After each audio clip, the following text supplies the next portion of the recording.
Olá, vamos falar de política, vamos nos divertir com a política. Muito prazer, Marcelo Duzzi. 28 de janeiro de 2022. Professor Olavo de Carvalho. Eu comecei a ler seus artigos na década de 80 do século passado. E eu fiquei muito impressionado. Ele tinha um artigo no Globo, ele tinha uma coluna no jornal O Globo, semanal, e me interessou profundamente. Eu percebi que existia uma voz que ia ao encontro do que eu pensava.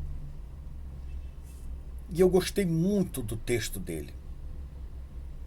Gostei muito do texto. Depois do Globo, ele passou a escrever também na Zero Hora, do Jornal do Comércio. E eu fui me interessando muito e eu percebi que existia ali muita verdade. Aí depois, através de relacionamentos familiares, eu tinha pessoas próximas ligadas a ele, o que fizeram que eu ficasse mais interessado pelo que ele escrevia. Ele era uma voz contra o gramscismo, a revolução cultural.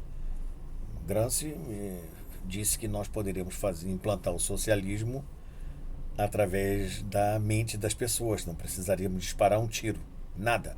Bastaria dominarmos a academia, a imprensa e as artes. E ele conseguiu fazer isso muito bem. E Olavo era uma voz contra isso. E eu nunca gostei do pensamento único, eu sempre achei uma coisa muito horrorosa. Nós sermos obrigados a seguir um pensamento, essa história do politicamente correto e tudo mais. E ele era contra tudo isso, e através dos textos dele eu pude encontrar uma pessoa que dava respaldo àquilo que eu pensava. Eu gostei muito. Na época ninguém falava de Olavo de Carvalho. Ele escreveu um livro que foi escreveu diversos livros, mas tem um que foi muito bom, que se tornou muito acessível para a garotada, chamava Tudo o que você precisa saber para não se tornar um perfeito idiota. Esse livro realmente foi um divisor de águas. Eu tinha um sobrinho do coração e ele começou esse livro, ele estava no ensino médio, ele ia para a escola com esse livro, passou a ser visto quase que como um leproso por carregar esse livro debaixo do braço. Passou a ser até hostilizado. Hoje esse menino já se formou em engenharia nuclear, mas o negócio dele é dinheiro, está mexendo com dinheiro. Bom, enfim, não interessa. O que interessa é que o garoto progrediu, foi embora, foi para frente. Enquanto alguns colegas dele estão vivendo da mesada do papai até hoje. Isso tudo para dizer que o saber liberta. A mente livre é a melhor coisa que nós podemos ter. E professor Olavo de Carvalho nos ensinou a pensar por conta própria. Toda uma geração. Essa besteira que seus detratores dizem que ele é terraplanista, astrólogo, tudo é bobagem. Ele estudou astrologia durante um tempo, praticou astrologia durante um tempo, mas agora terraplanista é a maneira que ele tinha de lidar com idiotas. E os idiotas acreditaram nessa babaquice e se saíram repetindo que nem papagaio. Mas era a maneira que as pessoas têm, a maneira que as pessoas inteligentes têm de se livrarem dos idiotas, é concordarem com eles, entendeu? Então não existe essa história de terra plana, isso é uma bobagem arrematada.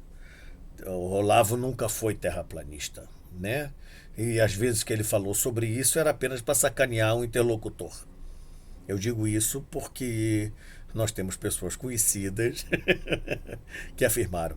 E uma coisa muito importante dele: era um católico, praticante, temente a Deus, profundamente respeitoso com a religião. Enfim, professor Olavo de Carvalho, que Deus o tenha em bom lugar.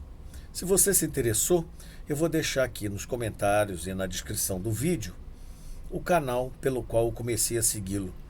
Leia, comece lendo pelos artigos que ele escreveu. Se você tem o tico e o teco bem alimentados, você vai gostar do que ele escreveu. Ele escreveu há 20, 30 anos atrás coisas que aconteceram.